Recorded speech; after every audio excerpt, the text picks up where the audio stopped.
அவர் நேற்றும் இன்றும் மாறாதவராகவே இருக்கிறார். மற்றும் ஒரு ஜோயே வேத பாட ஆராய்ச்சிக்கு வந்திருக்கிற உங்கள் ஒவ்வொருவரையும் ஆண்டவராய் இயேசு கிறிஸ்துவின் நாமத்தினாலே நீங்கள் அந்த ஜோயே ஜீவனில் வாழ்வீர்களாக என்று வாழ்த்தி உங்களை வரவேற்கிறேன். ஜோயே ஜீவன் என்பது மறுபிறப்பிலே நமக்கு கொடுக்கப்பட்ட தேவனுடைய ஜீவன். ஆதாம் சிருஷ்டிக்கப்பட்ட பொழுது தேவ சாயலில், தேவ ரூபத்தில், தேவ ஜீவனில் அவன் சிருஷ்டிக்கப்பட்டான். அதை அவன் இழந்து போனான்.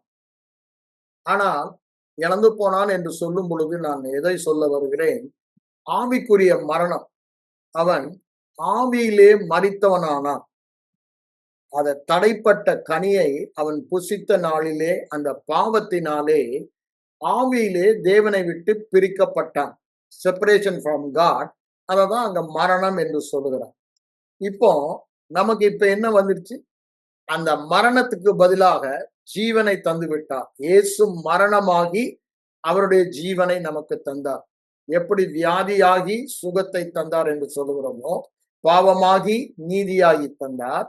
அவர் மரணமாகி அவருடைய ஜீவனை நமக்கு தந்தார். அப்ப என்ன ஆயிடுச்சு? திருப்பமும் நமது ஆவி தேவனோடு இணைக்கப்பட்டு விட்டது. தேவனிடமிருந்து ஆதாமின் மரணத்தின் மூலமாக பிரிக்கப்பட்ட நமது ஆவி இயேசு கிறிஸ்துவின் உயிர்த்தெழுதலின் மூலமாக தேவனோடு இணைக்கப்பட்டதை நாம் பார்க்கிறோம். இதுதான் வேதம் சொல்லுகிறது.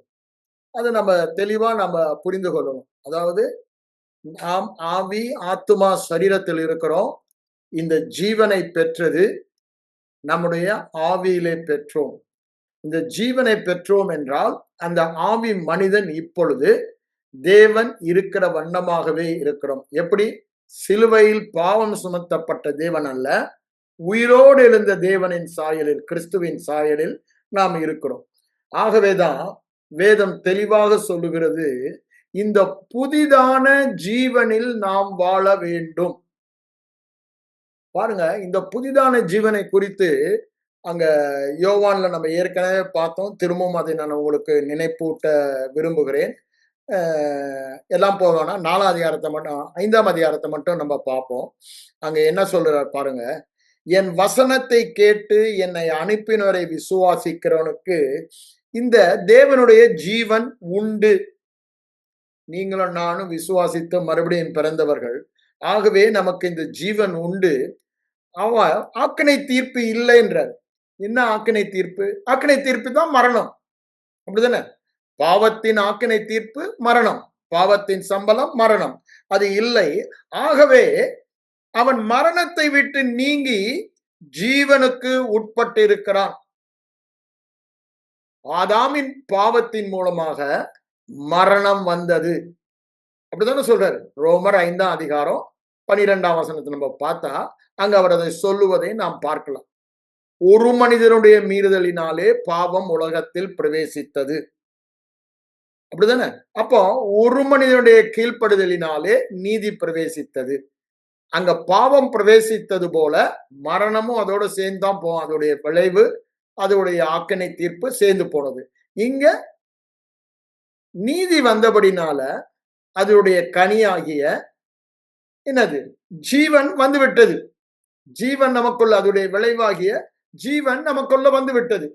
அப்போ மறுபடியும் பிறந்தவர்கள் அத்தனை பேர்களும் ஜீவனை பெற்றவர்கள். அப்படின்னா என்ன? ஆவியிலே தேவனோடு உறவு கொள்ளுகிற ஒரு இடத்திற்கு நாம் வந்து விட்டோம். இப்பொழுது தேவனிடமிருந்து நாம் பிரிக்கப்படவில்லை. முன்பு நம்ம வாழ்ந்ததெல்லாம் மறுபிறப்புக்கு முன்பாக ஆவி, ஆத்மா, சரீரமா தான் இருந்தோம். ஆனா ஜீவன்ல உயிர் கிடையாது. அதனாலதான் எபேசியர் உயிர்ப்பிக்கப்பட்டோம் என்று அங்க சொல்றோம். மரித்து போயிருந்தா நம்மை உயிர்ப்பித்தான்றாரு. ஆவியில மரித்து இருந்தா நம்ம உயிர்ப்பித்தான்றாரு அங்க எபேசியர் 2ஆம் அதிகாரத்துல. ஆனா அது வரைக்கும் நம்ம வாழ்ந்ததெல்லாம் நம்முடைய ஐம்புலன் அறிவுல, நம்முடைய மனதிற்கு செலுத்தப்பட்ட செய்திகளை சார்ந்து வாழ்ந்து கொண்டிருந்தோம்.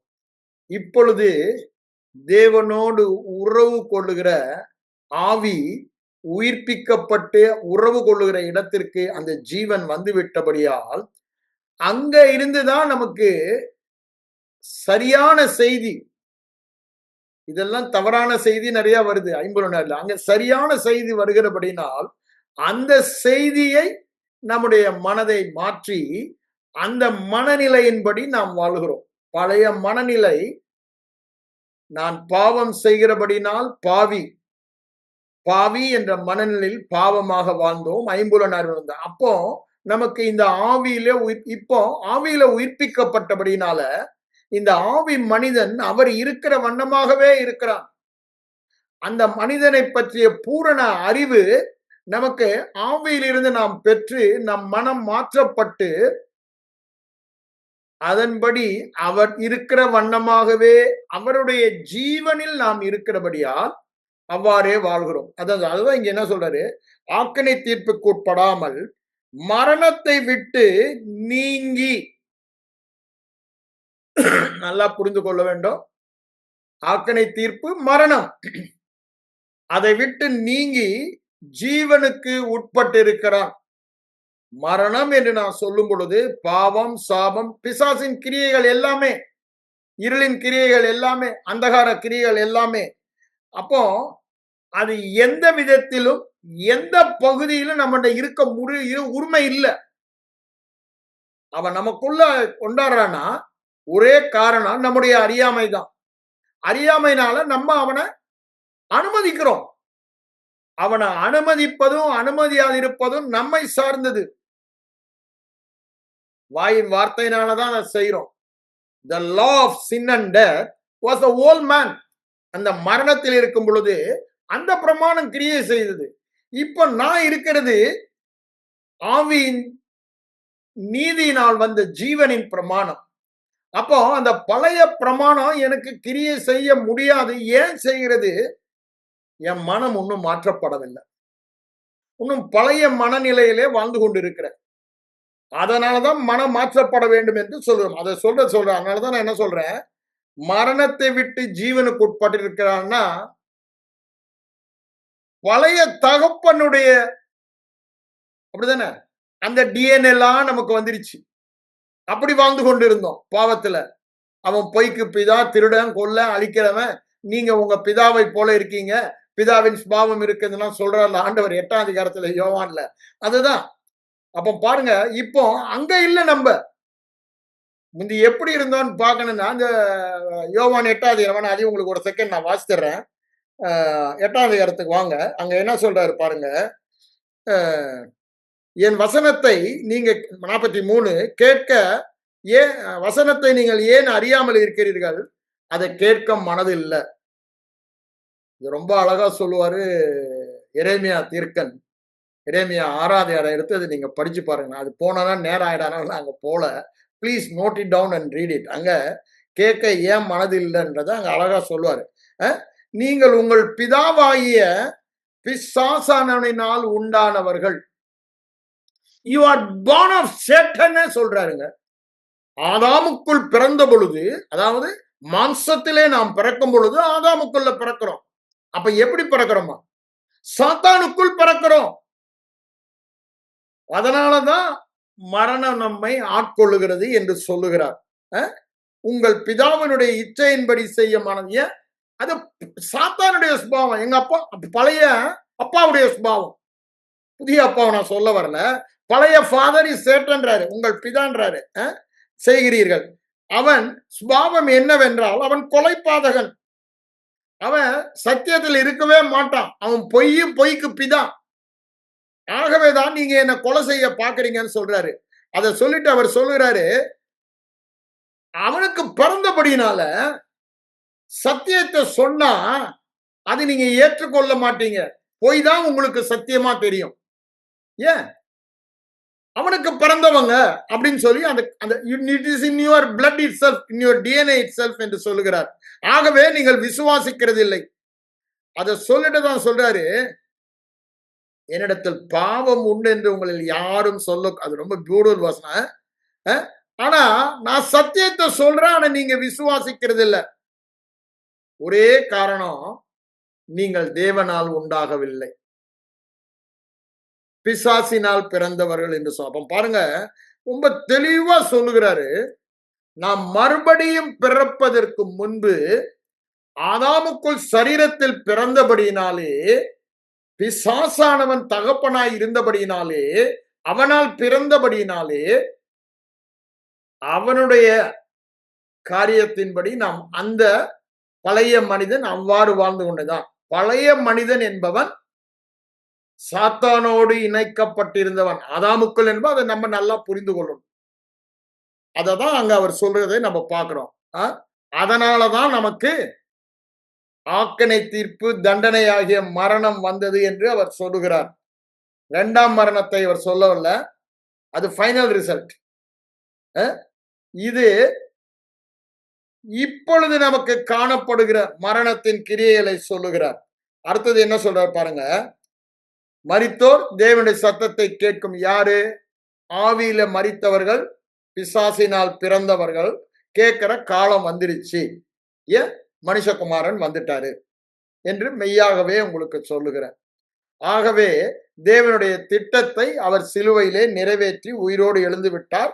அப்பொழுது நம்ம எல்லோரும் அவருடைய சத்தத்தை கேட்க முடியும் என்று சொல்லுகிறார். அதை சொல்லிட்டு தான் 26 சொல்ற பாருங்க. ஏனெனில் பிதாவானவர், ஏனெனில் சத்தத்தை கேட்கும் காலம் வந்தது. ஏனெனில் பிதாவானவர் தம்மில் தாமே ஜீவனுடைய இருக்கிறது போல குமாரனும் தம்மில் தாமே ஜீவனுடைய இருக்கும்படிக்கு அருள் செய்திருக்கிறார். இப்ப பாருங்க, தேவனுடைய ஜீவன் உலகத்தில் மனுஷனாய் பிறந்த இயேசு கிறிஸ்துவிலும் அந்த ஜீவன் இருந்தது. பிறப்பிலேயே அந்த ஜீவன் இருந்தது அவருக்கு. அவர் பாவ மாம்ச சாயலில் வந்தார். ஆனா அவருடைய ஜீவனில பாவமோ மரணமோ இல்லை. அதனாலதான் அவர் என்ன சொல்றாரு? என்னில் பாவம் இல்லை என்று தைரியமா சொல்றாரு. யாரு சொல்ல முடியுன்றாரு? மரணம் அந்த ஏரோதுக்கு சொல்லுங்க, அவரை கொலை செய்ய எவ்வளவு. அவர் என்ன சொல்றாரு? என் ஜீவனை கொடுக்கவும் எடுக்கவும் எனக்கு தாண்டா அதிகாரம் இருக்குன்றார். அதுக்கப்புறம் சொல்லிட்டு தான் கடைசியில அவர் வந்த நோக்கத்தை நிறைவேற்ற அவரே விரும்பி மரணத்திற்கு தன்னை கீழ்ப்படுத்தி கொடுக்கிறார். உம்முடைய சித்தத்தின்படி, ஏதோ உம்முடைய சித்தத்தின்படி செய்ய வந்தேன், புத்தக சுருளில் என்னை குறித்து எழுதியிருக்கிறதுன்னு எபிரேயர்ல 10 படிக்கிறோமே, அததான் கெத்செமனே தோட்டத்துல அவர் செய்கிறார்.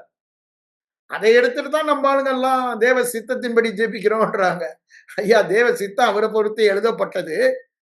அவர் நமக்கு பரிகாரமாக, உலகத்தின் பாவங்களுக்கு பரிகாரமாக அவர் தம்மையே பாவத்தை ஏற்றுக்கொண்டு மரணத்துக்கு உட்படுத்த வேண்டும். அந்த சித்தத்துக்கு ஒப்பு கொடுக்கிறார். பிதாவுடைய உலக தோற்றத்திற்கு முன்பே வைத்திருந்த அவருடைய தீர்மானத்திற்கு அவர் அங்க ஒப்பு கொடுக்கிறார். ஆனா இன்னைக்கு புத்தி இல்லாம நம்ம ஆட்கள் அதை தான் பண்ணிட்டு இருக்காங்க. ஆண்டோடைய சித்தத்துக்கு ஒப்பு கொடுத்து ஜெபிச்சிருங்க பிரதர்ன்றாங்க. அப்புறம் ஆள் காலி ஆயிடுறான்.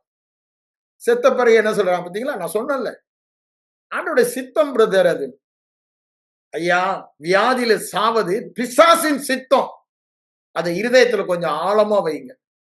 ஆண்டவர் வியாதியை கொடுப்பவர் அல்ல, சுகத்தை தருபவர். வேதம் முழுவதுமா பாருங்க, அவர் சுகத்தை தருபவர், வியாதியை தருபவர் அல்ல. ஐயா, நான் மறிக்க மாட்டாங்கன்னு சொல்லல, வியாதியை கொடுத்து மறிக்க வைப்பவர் அல்ல. அந்த வியாதி பிசாசின் ஆவி.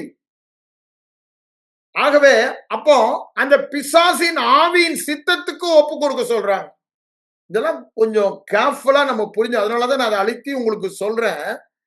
ஆண்டவர் உம்முடைய சித்தத்தின்படி ஆக கடவுதுன்னு சொல்லிட்டா, நானும் அந்த சித்தத்துக்கு ஒப்பு கொடுத்து ஜெபிச்சேன் பிரதர், ஜெபிக்க சொல்றாங்க பிரதர்னா, ஆண்டவருடைய சித்தம் என்னங்க? நீ நன்றாய் இருந்து நீடித்த ஆயுசோட வாழ்ந்து அவருக்கு சாட்சியா இருக்க வேண்டும். அந்த சித்தத்துக்குத்தான் அவர் சிலுவைக்கு போய் பாவம், மரணம், வியாதியை சுமந்தார். அந்த சித்தத்துக்கு தான் ஒப்பு கொடுக்கணும். என்ன? சுகமா வாழ்கிற சித்தத்துக்கு தான் ஒப்பு கொடுக்கணுமே ஒழிய வியாதியில மறிக்கிற சித்தத்துக்கு ஒப்பு கொடுக்க வேதத்துல எங்கேயும் போடல. அதை புரிஞ்சுங்க. அதுக்கு இங்க நமக்கு சம்மந்தம் இல்லாவிட்டாலும் என் மனதில் தோன்றபடினால் அதை சொல்றாரு. பாருங்க, அவர் ஜீவனுடையவராய் இருக்கிறார். பிதா. அதே ஜீவனுடையவர் கிறிஸ்து. அந்த ஜீவனோடு தான் இழந்து போனதை நமக்கு மீட்க அவர் சிலுவைக்கு சென்று பாவத்திற்கு பரிகாரமாக தம்முடைய மரணத்துக்கு உட்படுத்தினார். அந்த மரணத்துக்கு உட்படுத்தினபடினால்தான் இழந்து போனதை திரும்ப பெற்றுக் கொண்டார் என்று வேதம் சொல்லுகிறது. அதான் சொல்றாரு பாருங்க, நாம் எல்லோருமே அததான் பின்னாடி என்ன சொல்றாரு, குமாரனை உடையவன் ஜீவனை உடையவன். புண்ணியவான் 5வது நம்ம அதை படிக்கிறோம். குமாரனை உடையவன் ஜீவனை உடையவன். குமாரன் உங்களை விடுதலை ஆக்கினால் மரணம் பாவத்தில் இருந்து மெய்யாகவே நீங்கள் விடுதலை ஆயிருக்கிறீர்கள். யோவான் 8:36 சொல்றாரு.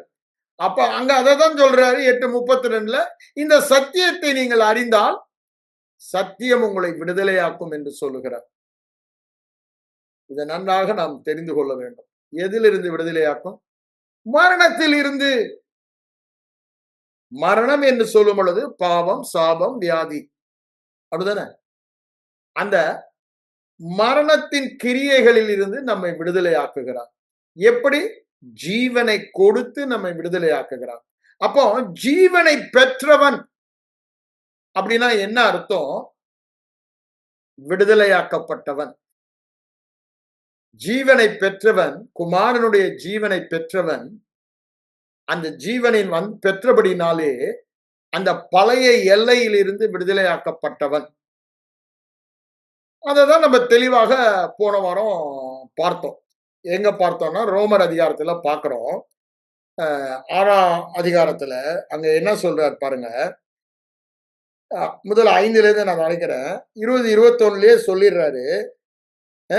பாவம் பரிணத்தில் கிருபை அதிகமாய் பெருகிட்டுன்னு சொல்லிட்டு 21 என்ன சொல்றாரு, அந்த பாவம் தான் மரணத்துக்கு ஏதுவாக ஆண்டு கொண்டது என்று சொல்லுகிறார். இப்போ இயேசு கிறிஸ்துவின் கீழ்ப்படுதினாலே வந்த நீதியினாலே அடுத்து அங்க என்ன முடிக்கும் போது என்ன பாருங்க, நித்திய ஜீவனுக்கு ஏதுவாக ஆண்டு கொண்டது, மரணத்தையே ஆண்டு கொண்டது, பாவத்தையே ஆண்டு கொண்டதுன்றார். அப்ப நீங்களும் நானும் யார் என்றத அந்த 5:17 சொல்லிடுறாரு. கிருபையின் பரிபூரணத்தையும் நீதியின் ஈவாகிய பரிபூரணத்தையும் பெறுகிறவர்கள் இயேசு கிறிஸ்து என்னும் ஒருவராலே நித்திய ஜீவனை பெற்று ஆளுகை செய்வது அதிக நிச்சயம். அப்போ இந்த மரணத்தின் கிரியைகள் ஒண்ணுமே நம்ம ஆளுகை செய்யாது, நாம் தான் ஆளுகை செய்வோம். அதனாலதான் அவர் சொல்றாரு 6:14 நீங்க இன்னும் நியாய பிரமாணத்துக்கு கீழ்பட்டிராம கிருபைக்கு கீழ்பட்டு இருக்கிறபடினால மரணம் உங்களை ஆளுகை செய்யாது. அப்படிதானே? பாவம் உங்களை மேற்கொள்ளலாம், மரணம் உங்களை ஆளுகை செய்யாது, மரணத்தின் கிரியைகள் ஆளுகை செய்ய முடியாது. கேட்டகரிக்கலா ஒரு சத்தியத்தை சொல்றாரு. அது அனுபவம் அல்ல. இங்கெல்லாம் சத்தியத்தை சொல்லிக் கொண்டிருக்காரு. சத்தியம் நான் கிறிஸ்துவோடு இணைக்கப்பட்டபடியால், அதுதான் ஃபுல்லா 5ஆம் அதிகாரம் ஃபுல்லா. By my union with Christ whatever happen to him happen to me. அவருக்கு என்னவெல்லாம் நடந்ததோ அதெல்லாம் எனக்கும் நடந்தது. அப்ப பாருங்க, அதுதான் 6ஆம் அதிகாரம் சொல்றாரு. அவர் மரித்தார், அவர் அடக்கம் பண்ணப்பட்டார், அவர் உயிரோடு எழுந்தப்பட்டார், அவர் மகிமையில பிரவேசித்தார், எல்லாமே எனக்கும் நடந்ததுன்றார். அவரோடு கூட நான் உட்கார்ந்து இருக்கேன் மகிமையில். அவருக்கு நடந்ததெல்லாம் நமக்கும் நடந்தது. அவரை பற்றிய உண்மைதான் அவரோடு இணைக்கப்பட்டபடினால் அது நம்மை பற்றிய சத்தியம். என்னையும் உங்களை குறித்த சத்தியம் கிறிஸ்துவை பற்றிய சத்தியம் தான் நம்மை பற்றிய சத்தியம். அததான் அவர் அங்க சொல்றாரு. அதை சொல்லிட்டுதான் அவனுக்கு உடனே கேள்வி கேட்கிறாங்க. நீங்க அந்த ஒரு வார்த்தை விட்டார்ல, பாவம் பெருகின இடத்தில் கிருபை பெருகிச்சுன்னு, அதை பிடிச்சுக்கிட்டு உடனே அப்போ பாவத்திலே தொடர்ந்து வாழலாமா பிரதர்ன்னு கேட்கிறாங்க. அதுக்குதான் 6ஆம் அதிகாரத்தை எழுதுறாரு. அது எப்படியா முடியும்? அது முடியாது அப்படின்றாரு. ஏன் முடியாது? அது கூடாதுன்றாரு. ஏன் கூடாதுன்றாரு? அதுக்கு காரணமும் 2ஆம் வசனத்துல சொல்றாரு. 2ஆம் வசனத்துல என்ன சொல்றாரு பாருங்க. பாவத்துக்கு மரித்த நாம் இதில் எப்படி பிழைப்போம்? இப்ப அததான் நான் கேட்க வரேன். நீங்க மரணத்தின் எல்லையை விட்டு ஜீவனின் எல்லைக்கு வந்துட்டீங்கடா. அவன் ஆக்கனை தீர்ப்புக்கு உட்பட மாட்டான். மரணத்திலிருந்து நீங்கி ஜீவனுக்கு, அதான் 5:24 படிச்சோம். அது பிதா குமாரனில் இருந்த ஜீவன், எனக்குள் இருக்கிற ஜீவன், அவர் எனக்குள் வந்தபடியால் நான் அவருக்குள் இருக்கிறபடியால். அப்போ மரணத்தை விட்டு நீங்கி, பாவம் மரணம் என்ற ஆளுகையை விட்டு நீங்கி, அதாவது இப்ப நீ ஆதாமுக்குள்ள இல்ல, பிசாசினால் பிறந்தவன் அல்ல, கிறிஸ்துவுக்குள்ள இருக்க, கிறிஸ்துவினால பிறந்தவன். அப்போ உன்னுடைய தகப்பன் யாரு? தேவன். மிந்தி அவன் தகப்பனா. அப்போ அந்த டிஎன்ஏ, அந்த இதெல்லாம் ஐ இன்ஹெரிட்டட், அதை சுதந்திரித்துக் கொண்ட. இன்னைக்கு அதுதான் நேத்து கூட என்ன கேட்டாங்க ஒருத்தங்க டவுட். இந்த எங்க அப்பாவுக்கு இருந்தா, எங்க அம்மாவுக்கு இருந்தா, எங்க பூட்டிக்கு இருந்தா அது எங்களுக்கு வருமா அப்படின்னு சொல்லி நேத்து நைட் எடுத்த ஹீலிங் கிளாஸ்ல ஒரே ஒரு இதான் கேட்டாங்க. அநேகருக்கு அதான் இருக்கு. ஏன் டாக்டருங்க அதை சொல்றாங்க? அவங்க தான் சொல்றாங்கன்னா நம்ம ஆளுங்களும் அதை சொல்றாங்க. உங்கள் மூதாதையருடைய சாபம், அதை நம்ம உடைக்கணும் அப்படின்றாங்க. ஐயா, மூதாதையோட யாருங்க என்னுடைய மூதாதையரு? எங்க அப்பா யாருங்க?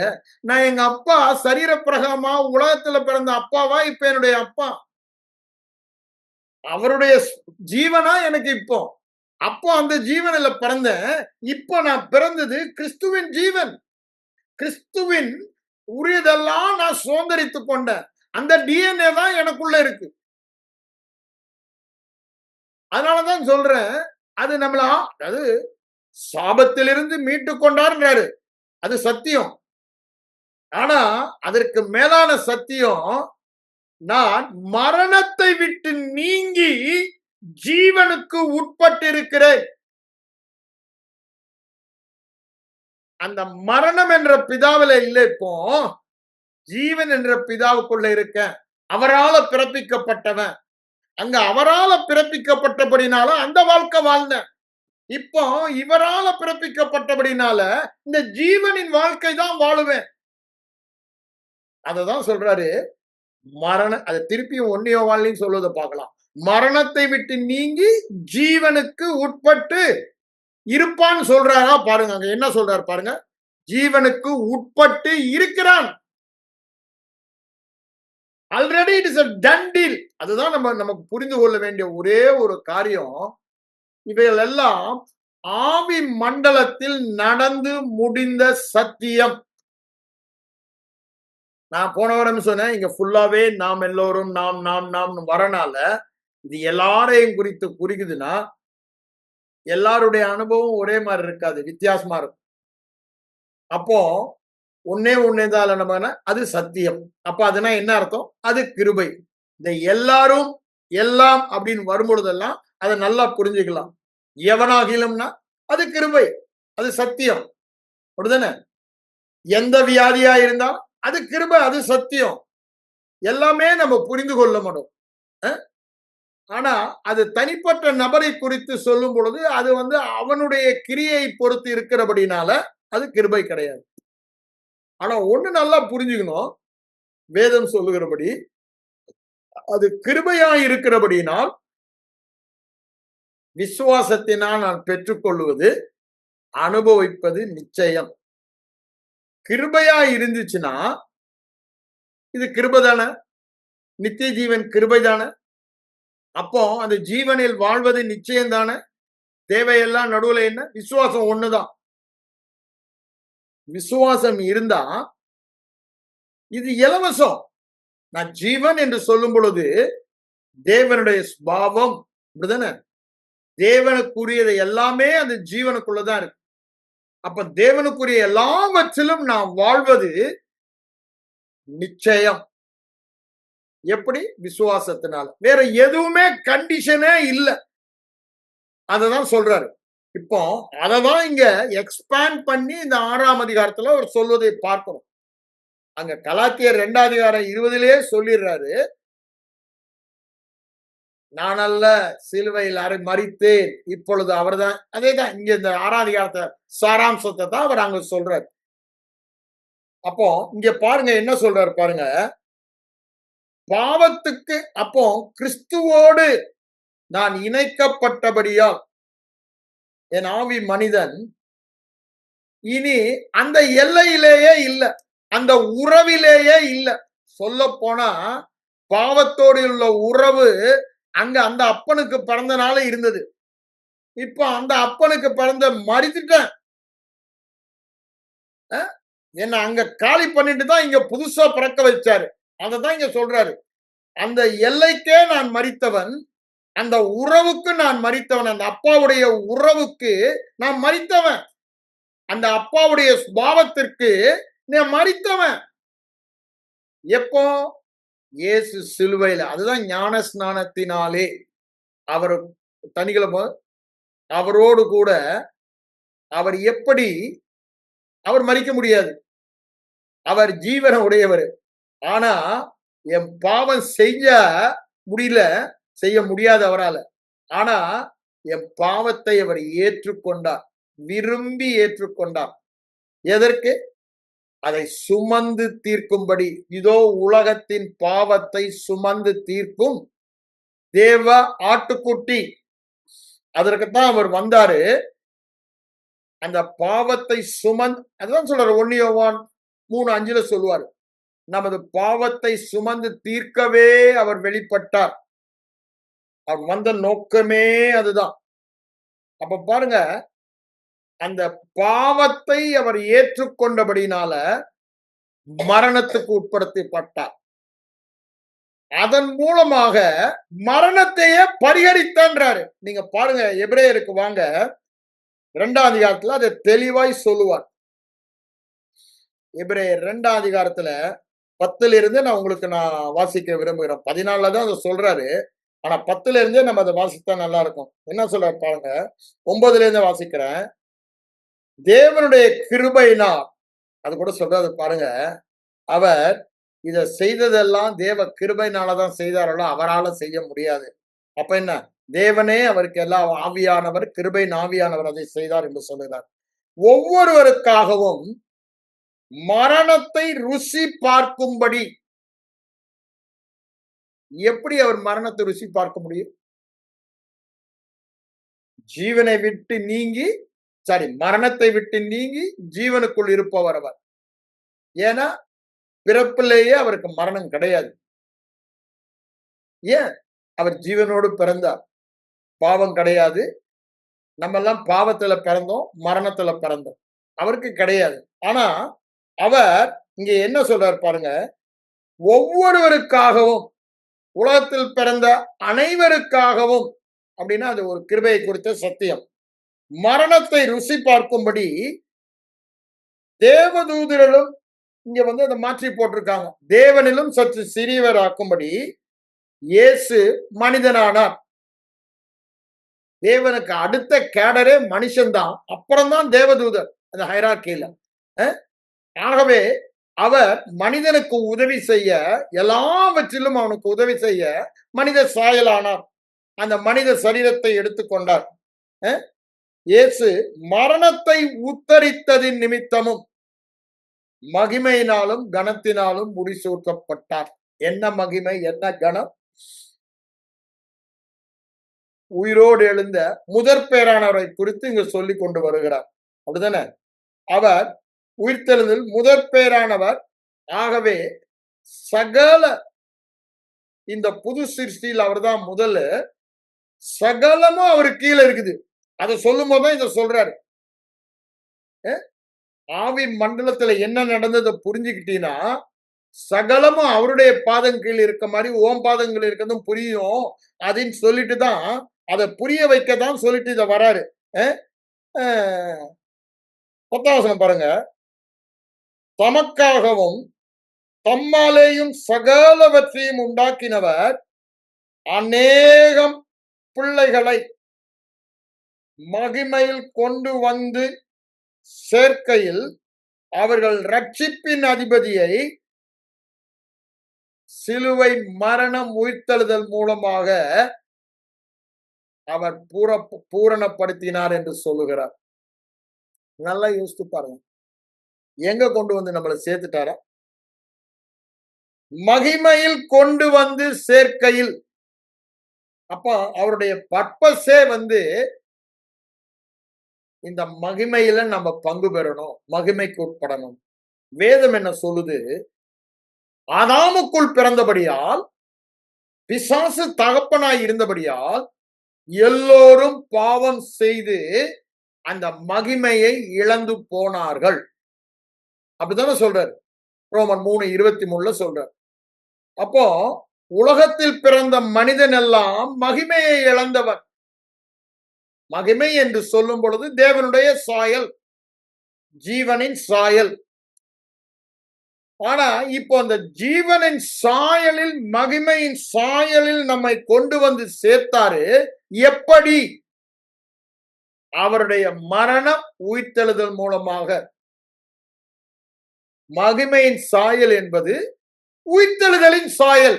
அங்க சொல்றல்ல ரோமர் 6ஆம் அதிகாரத்துல, அவருடைய மரணத்தின் சாயலில் இணைக்கப்பட்டிருப்போமானால் உயிர்த்தெழுதலின் 5ஆம் வசனம் நினைக்கிறேன், உயிர்த்தெழுதலின் சாயலிலும் இணைக்கப்பட்டிருப்போம். இந்த மண்ணின் சாயலை தரித்தது போல, ஆதாமின் சாயலை தரித்தது போல, இயேசுவின் விண்ணவரின் சாயலையும் நாம் தரித்துக் கொள்வோம். அதுதான் அவர் சொல்றதை நம்ம பார்க்கிறோம். இங்க என்ன சொல்றாரு பாருங்க, அவருடைய சிலுவை மரணம் என்பது இட்ஸ் a perfect work, பூரணமான கிரியை. அந்த பூரணமான கிரியையினாலே நம்மை இந்த ஜீவனுக்கு உட்படுத்தி விட்டார். மரணத்தை விட்டு நீங்கி அங்க ஆதாமுக்குள் பிறந்த மனிதனை மரிக்க வைத்து புது மனிதனாக கிறிஸ்துவுக்குள் பல அவனுக்குள் இருந்தது எல்லாம் ஒளிந்து போயிடுச்சு. கொஞ்சம் கூட கிடையாது நம்ம ஆவியில. பழைய தகப்பனுக்குள்ள பிறந்தனால அவனுடைய காரியங்கள் எல்லாம் நமக்குள்ள இருந்தது. அது எல்லாமே மரித்தது. அப்படின்னா என்ன? பாவம் மரித்தது. அததான் இங்க சொல்லி பாவத்தை குறித்து தான் சொல்லிட்டு வர்றாரு. இந்த 6ஆம் சாப்டர் ரோமர்ல பாவம் ஏன் அந்த பாவத்துக்கு மரித்து தான் இப்ப ஜீவனுக்கு பிறந்துட்டான்ல, நீதிக்கு. இப்போ அவன் அந்த மரணத்துக்கே இயேசு மரித்து விட்டார். பாவத்திற்கு மரித்தவர் மரணத்துக்கும் மரித்துட்டார். ஆகவே அவரோடு இணைக்கப்பட்டபடியால் நானும் மரித்தவன். அந்த chapter is already close. That humanity about me. அந்த மனுஷன், அந்த பழைய மனுஷன் அவர் சொல்றாரு. சொல்ல போனா அந்த மனுஷத்தை, என்னுடைய மனுஷன், மை ஹியூமனிட்டி அன்னைக்கே செத்து போச்சு. அவர் மரிக்கும் போது, உயிரோடு எழும்பும் போது ஒரு புது மனுஷன் எழும்புறான். அது கிறிஸ்துவின் சாயல். அங்க பழைய மனிதன் பிசாசின் சாயல். அவனுக்கு உரியதெல்லாம் சுதந்திரித்தவன். அவனை பற்றிய உண்மை எல்லாம் இவனை பற்றிய உண்மை. இப்போ இங்க வேற இடத்துல நம்ம பிறக்கிறோம், கிறிஸ்துவால பிறக்கிறோம். இது என்னவா? அவரை பற்றிய உண்மை எல்லாம் நம்மை பற்றிய புது சாயல், புது மனிதன்றாரு. அதனால சொல்றாரு, பழையவைகள் எல்லாம் ஒளிந்து போயின. By death and by resurrection எல்லாம் புதிதாயிடுச்சு. அதான் சொல்றாரு, மரணத்தின் சாயலில் இணைக்கப்பட்டிருந்தா உயிர்த்தெழுதல் சாயலில் இணைக்கப்பட்டிருப்போம்ன்றது அங்க சொல்றாரு. அதான் சொல்றாரு, என்ன பண்றாரா? மகிமையில் கொண்டு வந்து சேர்த்தான்றாரு. அதை சொல்லிட்டு 14ல வாங்க, நான் அதை வாசிக்கிறேன் உங்களுக்கு. பிள்ளைகள் மாம்சத்தையும் ரத்தத்தையும் உடையவர்களாய் இருக்க, அவர்களைப் போல இந்த உலகத்துல அவரும் மாம்சத்தை உடையவராய் வந்து மரணத்துக்கு அதிகாரியாகிய, ஐயா ரொம்ப தெளிவா சொல்றாரு இங்க, பாவம் உலகத்தில் பிரவேசித்தபடியினால் மரணம் பிரவேசித்ததுன்னா, அன்னைக்கே வந்து அவன் செய்த பாவத்தின் நிமித்தமாக சாத்தானை தனக்கு ஆண்டவனாக, தகப்பனாக ஆதாம் ஏற்றுக்கொண்டபடியால் அவனுடைய மரணம், அதன் புசிக்கும் நாளிலே அது அவனுடைய ஆளுகைக்கு நீ போறேன்னு ஆண்டவர் சொல்லிட்டாரு. அதனாலதான் ஆண்டவர் வரும்போது ஆண்டவரோட உறவு கொள்ள அவனால முடியல, ஓடி ஒளிறான். இங்க என்ன சொல்றார் பாருங்க, 14ல மரணத்துக்கு அதிகாய பிசாசானவனை தம்முடைய மரணத்தினாலே, அப்ப எதங்க அழித்திருக்காரு? மரணத்தை அழித்து, பாவத்தை அழித்து ஜீவனை கொடுத்தார். ஆனா ரெண்டும் உயிரோட தான் இருக்குது. அதுக்குதான் இங்க சொல்ல வராரு, நம்ம செய்ய வேண்டிய காரியங்களை செய்தாதான் உலக மக்களுக்கு பாவமும் மரணமும் உயிரோடு கிரியை செய்யலாம். மறுபடியும் பிறந்தவனுக்கு அப்படி இருக்க முடியாது, ஒரு வித்தியாசம் இருக்குன்னு தான் சொல்ல வர்றார். அப்போ அவர் மரணத்தை உத்தரித்ததின் நிமித்தம் என்னை பாவத்திற்கு மறிக்க வைத்தார். அவர் மறித்தார், அப்படிதானே? பாவத்தின் சம்பளம் மரணம், அதை நிறைவேற்றி விட்டார். இனி டிமாண்ட் பண்ண முடியாது, நீதி டிமாண்ட் பண்ண முடியாது. அந்த நீதியை நிறைவேற்றினார், எல்லா நீதியும். இப்போ அவர் உயிரோட அதோட முடிச்சிடல சாப்டர். மரித்ததோட சாப்டர் முடியல, முடிந்ததுன்னு சொல்றாரு. ஆனா அவரோட உயிரோடு எழும்பும் போதுதான் இந்த புது மனுஷனே முளைக்கிறான். நான் தான் அங்க செத்துட்டேனே.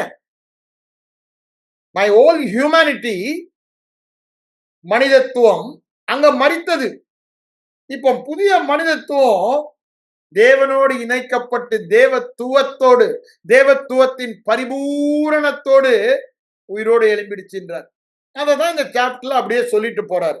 அங்க சொல்றாரு பாருங்க, அதுல எப்படி பிழைப்போன்னு கேட்டுட்டு நம்ம ஞானஸ்நானம் பெற்ற எல்லாமே 3ஆம் வசனத்துல என்ன சொல்றாரு?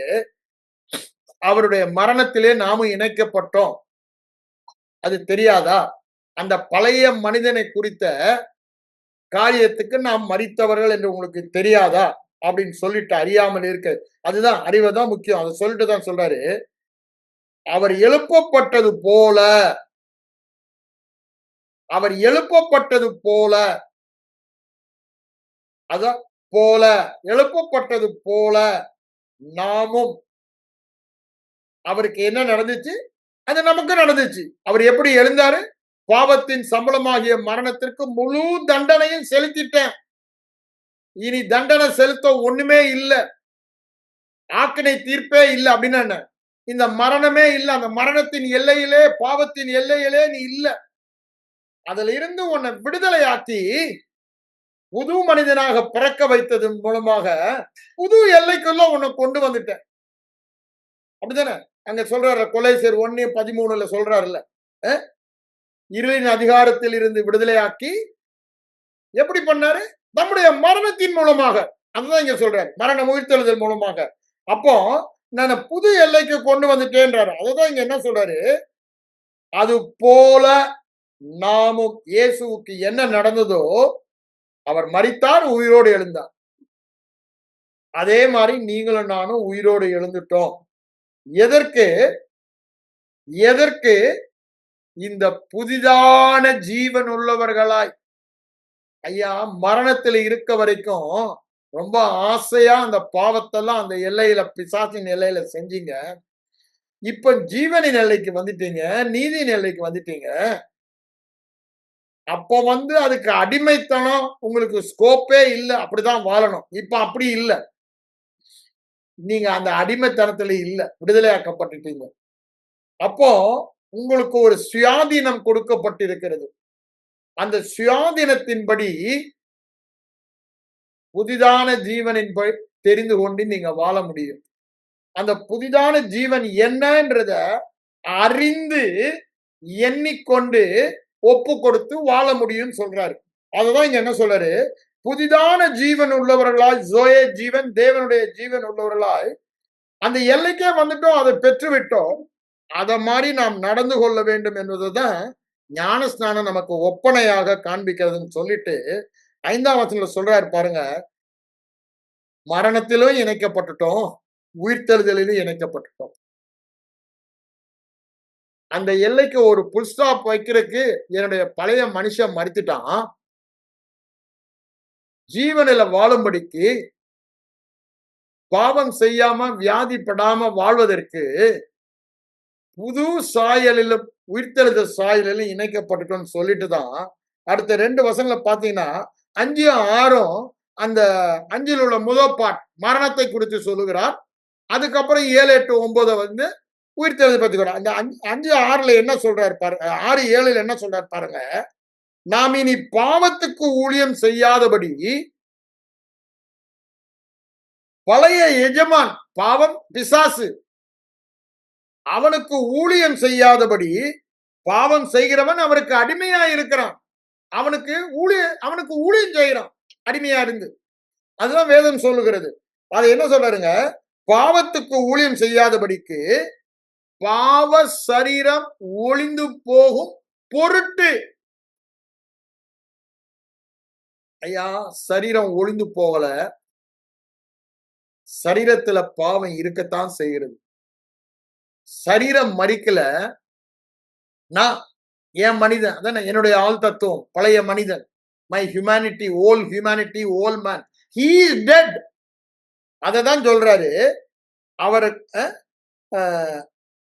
6ஆம் வசனம், பாவ சரீரம் ஒளிந்து போகும் பொருட்டாக நம்முடைய பழைய மனுஷன் அவரோடு கூட சிலுவையில் அறையப்பட்டது என்று அறிந்திருக்கிறோம். முதலாவதாக இதோ நான் சொல்றேன், அந்த விசுவாசத்துக்கு அது மாதிரி ஒரு வெளிப்பாட்டு அறிவை இதை பெற வேண்டும் என்று சொல்லுகிறார்.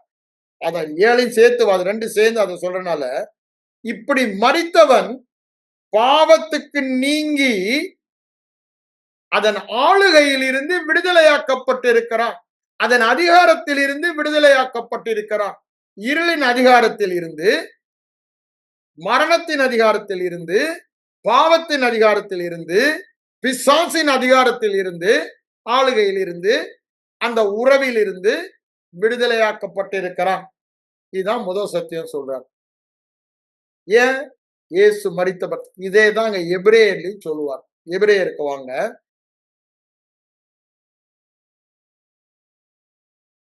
எபிரேயர் 9ஆம் அதிகாரம் எடுத்துக்குவோம். அங்க என்ன சொல்றார் பாருங்க.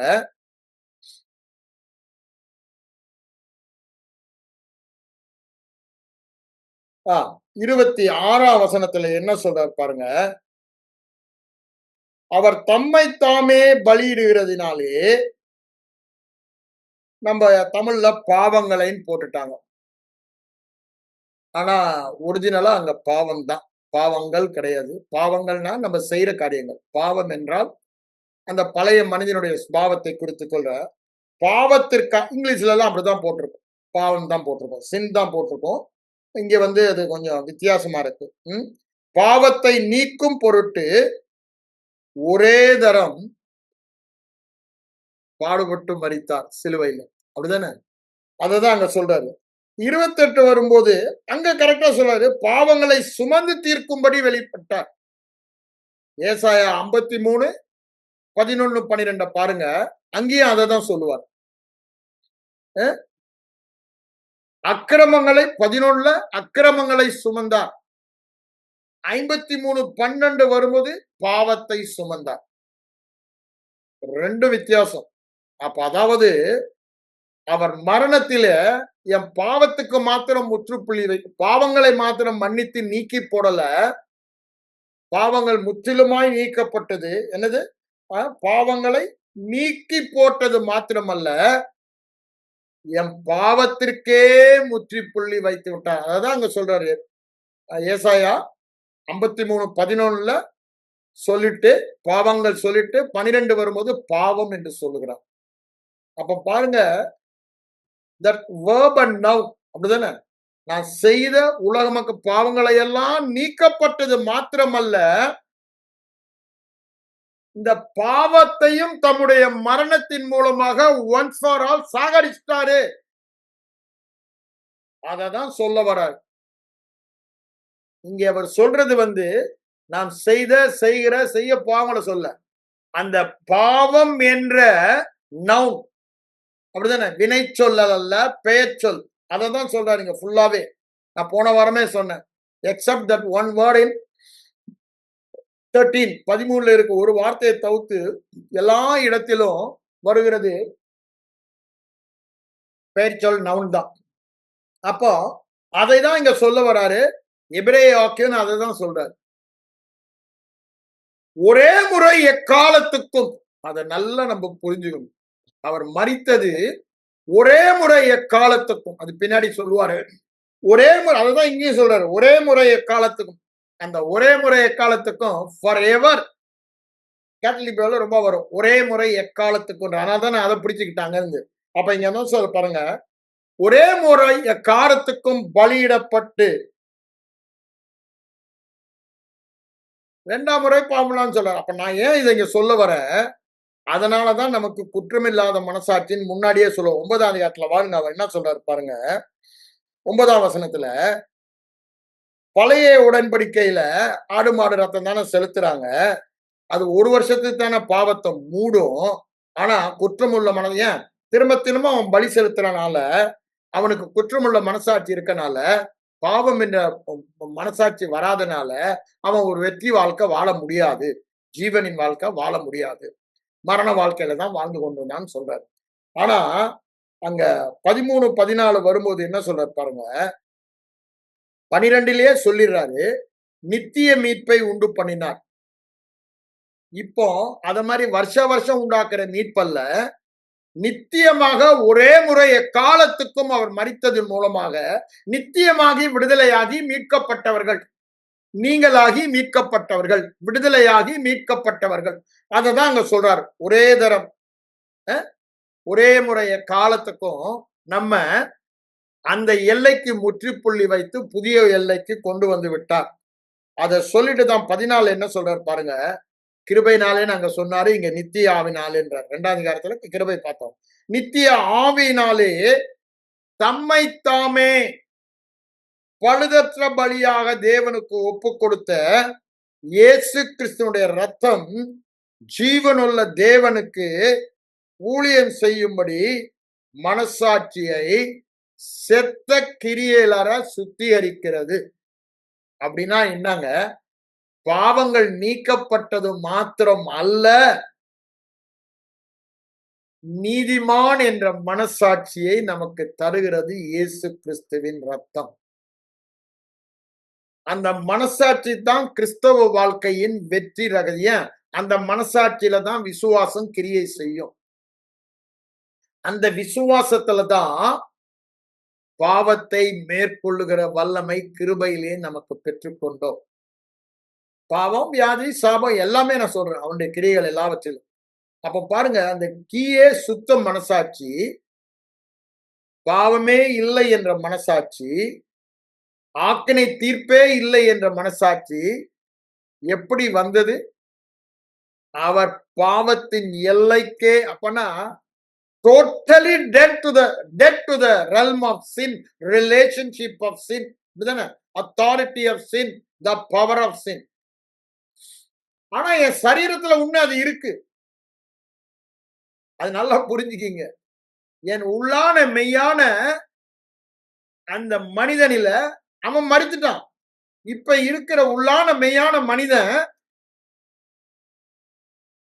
அது வாசனை கூட இல்ல. பாவ மரணம் அந்த மனிதனா இருக்கான். மெய்யான நீதியிலும் பரிசுத்தத்திலும் கிறிஸ்துவை தரித்துக் கொண்டிருக்கிற மனிதன் அவன்.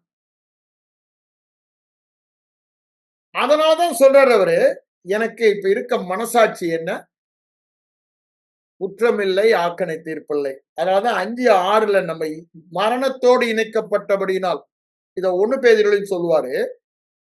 1 பேதுரு 2:24 வந்தீங்கன்னா, அங்க அவர் சொல்வதை பார்க்கிறோம். நாம் பாவத்துக்கு செத்து நீதிக்கு பிழைக்கும்படி அவர்தாமே நம்முடைய சரீரத்திலே என்ன சொல்றாரு பாருங்க. நாம் பாவங்களுக்கு செத்து நீதிக்கு பிழைக்கும்படிக்கு அவர்தாமே தமது சரீரத்தில் நம்முடைய பாவங்களை சிலுவையில் சுமந்தார். அவர் பாவங்களை சிலுவையில் சுமந்ததின் மூலம் மரணம் வந்தது. அவர் மரித்ததின் மூலம் பாவத்தின் எல்லைக்கே ஒரே முறைய காலத்துக்கும் மரித்து மகிமைக்கு நம்மை கொண்டு போகிவிட்டார். ஜீவனுக்கு நம்மை உட்படுத்தி விட்டார். அந்த இழந்த மகிமையை, அந்த ஜீவனின் மகிமையை திரும்பவும் நமக்கு தந்து விட்டார் என்று சொல்லுகிறார். அததான் அங்கேயும் சொல்வதை நம்ம பார்க்கிறோம். இங்க 5:6 அப்போ அந்த சீக்ரெட் மரிக்கிறது இருக்குதுன்னு சொல்றாரு. நான் பாவத்துக்கு மரித்தவன், ஜீவனுக்கு பிழைப்பவன். அதுதான் என்னை பற்றிய சத்தியம். அனுபவம் அல்ல. திரும்பவும் சொல்லிடுறேன். இது சத்தியம். It's an accomplished fact. அதாவது நடந்து முடிந்த சத்தியம். It's a done deal. It's a finished deal. முடிந்த ஒரு காரியம். இனி நீங்களும் நானும் மறிக்க தேவையில்லை. சில பேர் சொல்றாங்க, அதான் நான் அடித்து சொல்றேன், ஆல்ரெடி வி ஆர் டைடு. கொலைசீர் 3:3 அது ரொம்ப தெளிவா நீங்கள் மறித்தீர்கள் ஒரே வார்த்தையை முடிச்சிட்டாரு. அப்போ பாருங்க, அப்போ எதற்கு மறித்தவர்கள்? பழைய எஜமானுக்கு மறித்தவன். பிழைப்பது யாருக்குங்க? புதிய எஜமானுக்கு பிழைக்கிறேன். ஏன்? அவனுடைய எல்லைக்கு, அவனுடைய உறவுக்கு, அவனுடைய அதிகாரத்துக்கு, அவனுடைய வல்லமைக்கு எல்லாம் அந்த பழைய ஆள் முதல்ல அடிமையா இருந்தான். இல்லைன்னு சொல்லல. ஆதாமுக்குள் பிறந்தபடினால, அவன் தகப்பனா இருந்தபடினால. இப்போ மறித்துட்டான். அததான் இங்க அழுத்தி சொல்ல வருகிறாரு. 5 அதை சொல்லிட்டு 6:7 அந்த மரித்ததை பற்றி சொல்லுகிறார். ஆகவேதான் என்ன சொல்றாரு? நீ விடுதலையாக்கப்பட்டிருக்க. எப்படி விடுதலையாக்கப்பட்ட? மரித்ததின் மூலமாக. அதை மட்டும் மனசுல வச்சுக்கீங்க. எப்படி விடுதலையாக்கப்பட்டீங்க? இயேசு மரித்தார், அவரோடு நானும் மரித்தேன், ஆகவே பாவத்திலிருந்து விடுதலையாக்கப்பட்டவன். அதுக்கப்புறம் தான் சொல்றாரு, 2வது சாயலுக்கு போறாரு. 8ஆம் வசனம் பாருங்க. மரித்தோமானால் அவரோடு கூட பிழைத்தும் இருப்போம். ஏன்? உயிரோடு எழுப்புற சாயலில் இணைக்கப்பட்டோம் என்றாரு. அதை நாம் விசுவாசிக்க வேண்டும் என்று சொல்லுகிறார். Not only we are dead to sin, we are alive to righteousness. நீதிக்கேற்ப விழித்துக் கொண்டிருக்கணும்னா பிழைத்துக் கொண்டிருக்கிறோம். அதை தான் அங்க விழித்துக் கொண்டிருங்க. நாங்க 15:34 1 குறைஞ்சல சொல்றாரு. 9ஆம் வசனம் அதான் சொல்ல பாருங்க. எழுந்த கிறிஸ்து இனி மரிப்பதில்லை. கிறிஸ்து உயிரோடு எழுந்தது இந்த 2 வசனம். அவர் ஒரு தரம் மரித்தாரு, இனி மரிப்பதில்லை. மரணம் இனி அவரை ஆண்டு கொள்வதில்லை. அப்ப பாருங்க, அவர் ஒரே முறை காலத்துக்கும் மரித்தபடினால அவர் திரும்ப திரும்ப பாவமாக போறதில்ல, மரிக்க போறதில்ல. பழைய ஏற்பாடு, பழைய உடன்படிக்கை மாதிரி இதுல ஒரே முறை காலத்துக்கும் அவர் பலியை செலுத்தி உட்கார்ந்துட்டாரு. அததான் இங்க என்ன சொல்றாரு? ஒரே தரம் அவர் மரித்தபடினால 10ஆம் வசனத்துல சொல்றாரு பாருங்க. அதோடைய எக்ஸ்பான்ஷன் தான். இந்த 3 சேர்ந்து தான் நம்ம வாசிக்கணும். அவரோடு கூட பிழைத்து இருப்போம், மரணம் நம்மை இனி பிழைக்கிறவர் மேல ஆண்டு கொள்வதில்லை. 10ல என்ன சொல்றாரு? அவருக்குள் பிழைத்திருக்கிறோம், தேவனுக்கென்று பிழைத்திருக்கிறோம். அதுதான் சொல்றாரு. அப்ப பாருங்க, மரித்தது மாத்திரமல்ல, அவரோடு கூட புதிதான ஜீவன் உள்ளவர்களாக நாம் எழுந்து விட்டோம். அதாவது உலகத்தின் பாவம் எல்லாம் அவர் மேல சுமத்தப்பட்டது. Such a power. ஆனா அதையே மேற்கொண்டு விட்டு இந்த வல்லமை, உயிர்த்தெழுந்த வல்லமை, பிதாவின் வல்லமை, பரிசுத்த தேவனின் வல்லமை, ஆவியான வல்லமை, அவர் அதை மேற்கொண்டு உயிரோடு எழுப்பிடுச்சு. பாவத்துக்கு இருந்த வல்லமை மரணம். ஆனா அந்த வல்லமையை மேற்கொள்ளுகிற ஒரு மேலான உயிர்த்தெழுந்த வல்லமை, அதுதான் ஜீவனின் வல்லமைன்னு சொல்ல வரும். நல்லா புரிந்துக்கணும். அதுக்குதான் இந்த ஜோயே ஜீவனின் வல்லமை எப்ப எவ்வளவு பெருசுன்னு நீங்க நினைக்கிறீங்களா? ஒரு பாவம் இல்ல, 2 பாவம் இல்ல, உலகத்தின் பாவங்கள் எல்லாம் மேல சுமத்தப்பட்டு அதனுடைய விளைவாகிய மரணத்துக்கு தன்னை அவர் உட்படுத்துகிறார், பாவத்துக்கு தன்னை உட்படுத்துகிறார். விரும்பி எடுத்துக்கொண்டு செய்யல. இப்போ அதன் விளைவாகிய மரணத்துக்கு உள்ள போறாரு. ஆனா பிதாவாகிய தேவன் அவரை மகிமைப்படுத்த உயிரோடு எழுப்பும் பொழுது அந்த வல்லமை ஒண்ணுமில்லாம போயிடுச்சு. அது ரொம்ப அழகா சொல்லுவாரு நம்ம பேதுரு அடிகளார். அப்போஸ்தலர் 2ஆம் அதிகாரத்துக்கு வாங்க. ரொம்ப கிளீனா சொல்லுவார். 2ஆம் அதிகாரத்துல சொல்றாரு பாருங்க. நம்ம ஜீவனின் வல்லமையை புரிந்து கொள்ள வேண்டும். அதனாலதான் நான் உங்களுக்கு இவ்வளவு டீட்டெயிலா போறேன். ஜீவனை பெற்றோம், அப்படி சாதனை நித்திய ஜீவனை பெற்றேன், எனக்கு பரலோகத்துல சீட்டு, டிக்கெட் புக்கு, அதுக்கு இல்ல. அது என்னன்னு புரிந்து கொள்ளுங்க. அதுக்கு தான் நான் சொல்லிக் கொண்டு இருக்கிறேன். அ, அ 24ஆம் வசனம் பாருங்க. தேவன் அவருடைய மரண உபாதிகளின் கட்டை அவிழ்த்து அவரை எழுப்பினார். அவர் மரணத்தினால் கட்டப்படக் கூடாது இருந்தது.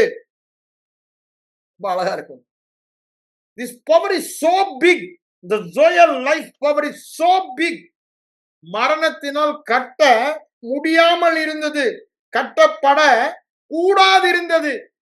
இன்னைக்கு உங்களுக்கும் எனக்கும் இருக்கிற அந்த ஜீவன், பாவம், மரணம் நம்மை ஆட்கொள்ள முடியாத அளவுக்கு வல்லமை இருக்கு அதுக்கு. பிரச்சனை எல்லாம் நாம் அதை அறியவில்லை, விசுவாசிக்கவில்லை, உபயோகப்படுத்தவில்லை. அதுக்கு தான் நான் சொல்ல வரேன். அழகா சொல்றாரு பாருங்க. மரணத்தினால் கட்டப்பட கூடாதிருந்தது. ஆனால எழும்பிட்டாரு. அதே வல்லமை தாங்க. அதே ஜீவன் தான். அதே ஜீவன் தான். உயிர்த்தெழுந்த சாயலில் நாம் பெற்றோம் என்பதை அங்க ரோமர் 8:11 வாசிக்கிறேன். அங்க என்ன சொல்றாரு பாருங்க. ரோமர் 8:11 அவருடைய மரித்தோர்ந்து எழுப்பினவருடைய ஆவியில தான் ஜீவன். அந்த ஆவியில தான் அவருடைய ஜீவன் நமக்கு. அந்த ஆவி, அந்த ஜீவன் உங்களில் வாசமாய் இருந்தால், இப்ப நம்ம ஜோய ஜீவன் பற்றி படிக்கிறனால அந்த ஆவியில் இருந்த ஜீவன் நம்மில் வாசமாய் இருக்கிறபடியால், குமாரனை உடையவன் ஜீவனை உடையவன். பிதா குமாரனுக்கு ஜீவனை கொடுத்திருக்கிறார். அப்போ இப்ப உரிமையெல்லாம் நமக்கு வந்துருச்சு. இந்த ஜீவனில் வாழ முடியுமா, வாழ முடியாது. முந்தி கிடையாதுங்க. இப்ப நமக்கு உரிமை இருக்கு. வியாதி இல்லாம வாழ்வதற்கு, பாவம் இல்லாமல் வாழ்வதற்கு, சாபம் இல்லாமல் வாழ்வதற்கு, மரணத்தின் கிரியில் வாழ்வதற்கு உரிமை. ஏன்? அங்க இருந்து எழுப்பி இங்க கொண்டாந்துட்டாரு. அதுதான் இங்க சொல்றாரு. மரித்தோர்ந்து எழுப்பினவருடைய ஆவி டெம்பரரியா ஒரு டைம் பீயிங் அவர் பாவத்தின் எல்லைக்குள் சென்று மரணத்தின் எல்லைக்குள்ளும் போனாரு. அது அவரா நம்முடைய பாவத்திற்கு பரிகாரம் செலுத்துவதற்காக பாவத்தை ஏற்று அந்த தண்டனையும் முழுவதுமாய் செலுக்கிறார். ஆக்கனை தீர்ப்பையும், மரணம் என்ற ஆக்கனை தீர்ப்ப அதை செலுத்தின பிறகு, when Father God was fully satisfied, he raised him from the dead. அதுதான் என்ன சொல்றார் பாருங்க. கிறிஸ்துவை மரித்தோரிலிருந்து எழுப்பினவருடைய ஆவி. நான் என்ன சொல்றேன்? கிறிஸ்துவை மரித்தோருடைய எழுப்பின ஜீவன், எழுப்பின கிறிஸ்து என்னில் வாசமாய் இருக்கிறார். கிறிஸ்துவின் ஆவி என்னில் வாசமாய் இருக்கிறது. கிறிஸ்துவின் ஜீவன் என்னில் வாசமாய் இருக்கிறது. ஆகவே அந்த கிறிஸ்துவினாலே, அந்த ஆவியினாலே, அந்த ஜீவனினாலே சாவுக்கேதுவான, அத ஒவ்வொரு இடத்துல இங்க என்ன படிச்சோம்? பாவத்திற்கு ஏதுவான சரீரத்திலே, 6ஆம் வசனம், 6:6. இங்க என்ன சொல்றார்? சாவு. அப்போ பாவம் சாவுக்கு ஏற்ற என இது ஒண்ணு மீட்கப்படலான்றாரு. ஆவி மனிதன் மீட்கப்பட்டுட்டான். இந்த சரீர மனிதத்துல பாவமே செய்ய முடியாதுன்ற மனிதன் கிறிஸ்து மாதிரி யாருமே இல்ல. அவர் ஒருத்தர் தான். ஆதாம் அப்படி இருந்தா இழந்து போனோம். கிறிஸ்து ஒருத்தர் தான் அந்த நிழல்ல இருக்காரு. அந்த நிலைமைய நமக்கு கொடுக்கிறாரு. ஆகவேதான் அவர் என்ன சொல்றாரு? அந்த நிலைமையை எப்படி கொடுத்தாருன்னா, அன்னைக்கு தானே சரீர மீட்பு நடக்க போகுது. அது இன்னைக்கு நடந்துருச்சுன்னு சொல்லல அவர் இங்க. என்ன சொல்ல வராரு? அன்னைக்கு பரிபூரணமா ஒரு வினாடியில எல்லாம் நடந்துருதுடா. ஆனா இப்போ நீனு உன் மனதை புதிதாக்குகிறபடினால இந்த வல்லமையை குறித்த அறிவை, என்ன உயிர்த்தெழுதலை குறித்த, உயிர்த்தெழுதலின் வல்லமையை குறித்த, இந்த ஜீவனின் வல்லமையை குறித்து நீ வெளிப்பாடாக அறிந்ததுனால இப்பமே இந்த பாவத்திற்கு ஏதுவான சரீரத்தில் பாவம் ஆளாம, வியாதிக்கு ஏதுவான சரீரத்துல வியாதி ஆளாம, மரணத்துக்கு ஏதுவான சரீரம், எல்லா கிரியை ஒரே வார்த்தையில சொல்லிடலாம், பிசாசு கிரியைகள் ஆளாதபடிக்கு நம்ம ஒரு நியூ ஜீவனை பெற்றிருக்கிறோம். அதுதான் சொல்றார். அததான் அங்க அதையும் சொல்றாரு 1 கொரிந்தியர் 15ல பழைய ஆத்துமா அவன் புதியவர் எப்படியா ஜீவன் தரும் ஆவியானவர், லைஃப் கிவிங் ஸ்பிரிட். இப்ப நம்ம இணைக்கப்பட்டது life giving spirit. Zoe life நமக்கு மாத்திரமல்ல, அது யாருக்கும் கொடுக்க முடியுன்றார். அப்படின்னா என்ன? மரணத்தின் கிரியைகளை அழிப்பதற்கு இந்த ஜீவனை நான் சுகப்படுத்த உபயோகப்படுத்த முடியும். எனக்கு மாத்திரமல்ல, அது ஏன் சரீரத்தை உயிர்ப்பிக்கிறது மாத்திரமல்ல, மற்றவங்களுக்கும் அதை உயிர்ப்பிக்க நான் உபயோகப்படுத்த முடியும். அதான் சொல்றாரு, அந்த வல்லமை கட்டக்கூடாது இருந்தது அப்படிதானே சொல்றாரு அங்க பேதுரு அடிகளார். அததான் இங்க என்ன சொல்றாரு, அது என்ன வல்லமை என்பதை இங்க சொல்லுகிறார்.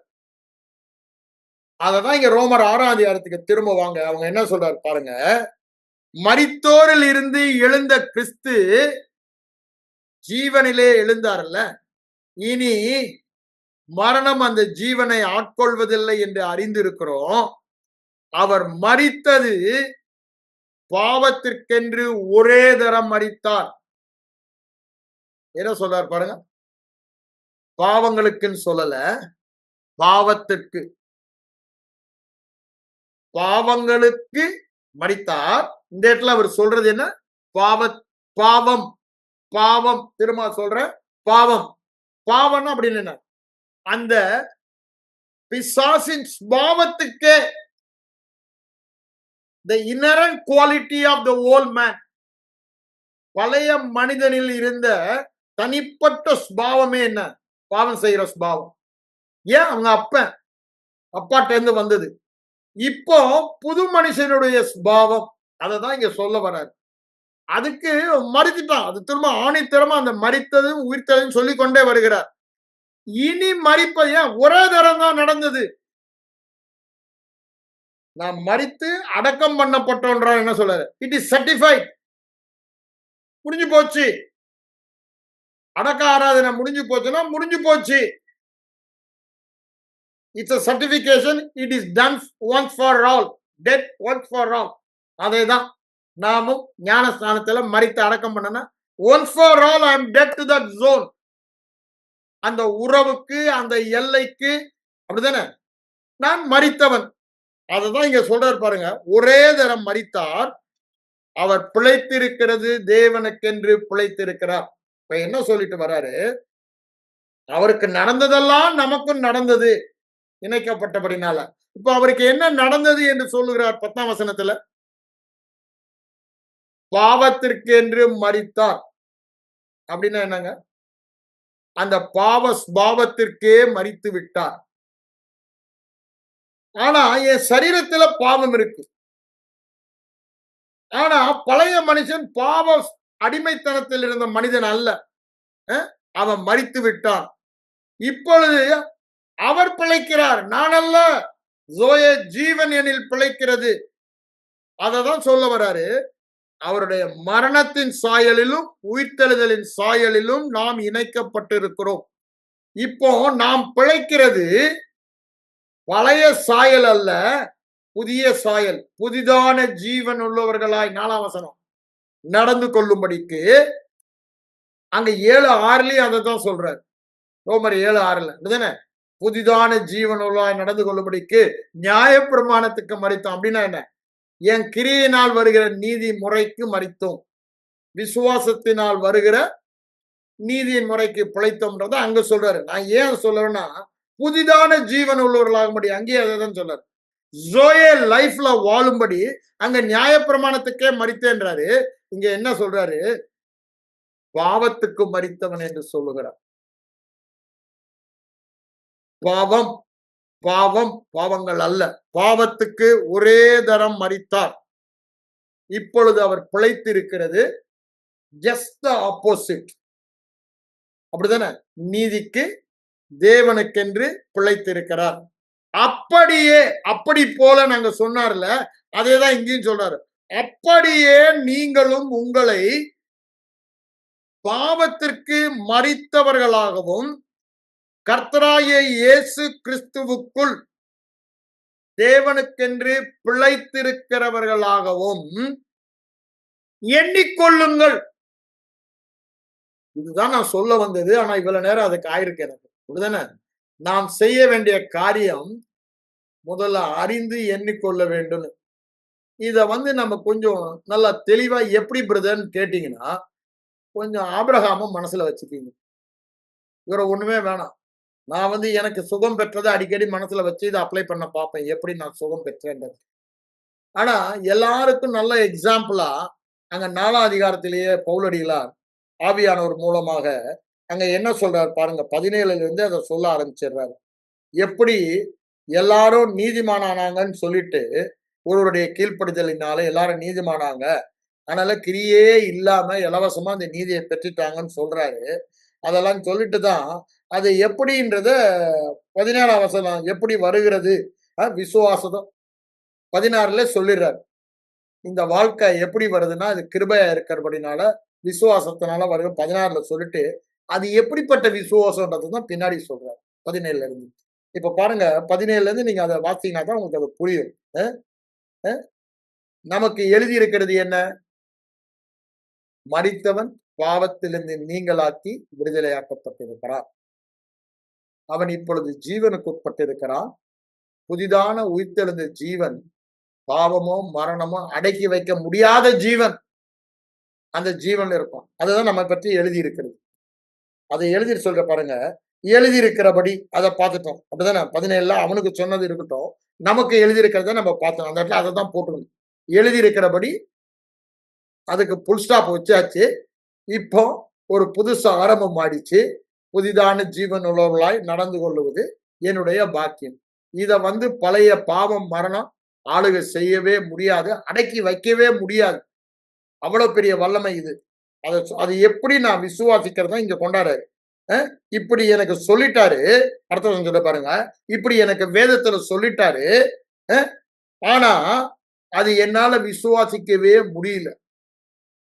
ஐம்புலன் அறிவுல பார்க்கும் பொழுது நான் மரணத்தின் ஆளுகைக்கு, பாவத்தின் ஆளுகைக்கு, சாபத்தின் ஆளுகைக்கு, வியாதியின் ஆளுகைக்கு மரித்தவன் என்பத புரிந்து கொள்ள என் மூளை அறிவுல ஐம்புலன் அறிவு மூலமா எந்த ஒரு சாத்திய கூறுமே இல்ல. எதுவுமே இல்ல. அதுதான் சொல்றேன். ஏதும் இல்லாது இருக்கு. நான் மரித்தவன் எப்பேற்பட்ட பாவம் மரணத்தை மேற்கொண்டு எழும்புகிற ஒரு வல்லமை உடையவன், உயிர்த்தெழுந்த வல்லமை என் ஜீவன், அந்த ஜீவனை உடையவன் என்பத நான் ஏற்றுக்கொள்ளுகிறதற்கு ஐம்புலன அறிவுனால சாத்தியம் இல்லை. எதுவுமே இல்லை. எந்த சாத்திய கூறுமே இல்லை என் வாழ்க்கையை பார்க்கும்போது, என் அனுபவத்தை பார்க்கும் பொழுது. ஆனா அங்க என்ன சொல்றாரு பாருங்க, 19 வருது. ஏதுவில்லாது இருந்தும் அவன் என்ன சாத்தியம் இல்லாத அவன் என்ன பண்ணான்? அதை தான் நம்ம பண்ணணும். அவன் விசுவாசத்தினாலே பலவீனமாய் இருக்கவில்லை. ஏன் பலவீனமாய் இருக்கவில்லை? பாருங்க, நான் மரித்தவன், உயிரோடு இருந்தவன், தேவ ஜீவனை உடையவன், புதிதான ஜீவனின்படி வாழுகிறவன். இத நான் விசுவாசிக்கணும். அந்த விசுவாசத்துல பலவீனமே இருக்கக்கூடாது. அப்படின்னா என்ன? கொஞ்சம் அவிசுவாசம் உள்ள வந்துடும். ஒரு நேரம் விசுவாசிப்பேன் இதை கேட்கும்போது, அடுத்த நேரம் எங்கேயா ஒரு தவறு பண்ணிட்டேன்னா, சின்ன தவறு, அதை அப்படியே மனசுக்குள்ள அது சத்தியம் இல்ல அப்படின்ற மாதிரி, அதுதான் உண்மைன்றது மாதிரி ஏற்றுக்கொள்கிறோம். அதுதான் விசுவாச பலவீனம். விசுவாசமும் இருக்குது, அதுல அவிசுவாசம் உள்ள வந்துருது. இந்த 50 நாளா நடக்கிற காரியங்கள்ல அது பிசாசு பண்ணுகிற சோதனை. அப்படித்தானே? உடனே இடரல் அடையும்படி அவன் சோதிக்க வரான். அவனுடைய வேலையே அதுதான். ஆனா அதனால நம்ம சோர்ந்து போகக்கூடாது. இவனும் சோர்ந்து போலாம். ஆபிரகாம் என்ன பண்றான் பாருங்க. அவன் என்ன சொல்றாரு பாருங்க. ஆபிரகாம் எண்ணாதிருந்தான். இப்ப பாருங்க, இந்த ஐம்புலன் அறிவுனால நான் பாவத்தின் எல்லைக்கு மரித்தவன்,